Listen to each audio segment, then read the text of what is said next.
Welcome दोस्तों, आज हम सीखेंगे कुछ नए इंग्लिश वर्ड्स और उसके हिंदी मीनिंग।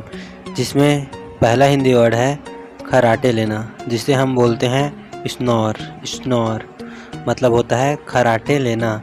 वहीं पादना, पादना को जो है अंग्रेज़ी में क्या बोलते हैं तो वो है फॉट।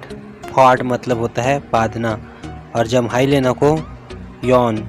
यौन मतलब होता है जम्हाई लेना। जम्हाई लेना यौन। नेक्स्ट है हिचकी आना। जो हिचकी आना है उसे हम अंग्रेज़ी में हिक्कप बोलते हैं। हिक्कप मतलब होता है हिचकी आना। नेक्स्ट है छींकना। छींकना को हम अंग्रेज़ी में बोलते हैं स्नीज़। स्नीज़ मतलब होता है छींकना। गुनगुनाना। गुनगुनाना को अंग्रेज़ी में हम बोलते हैं हम मतलब होता है गुनगुनाना।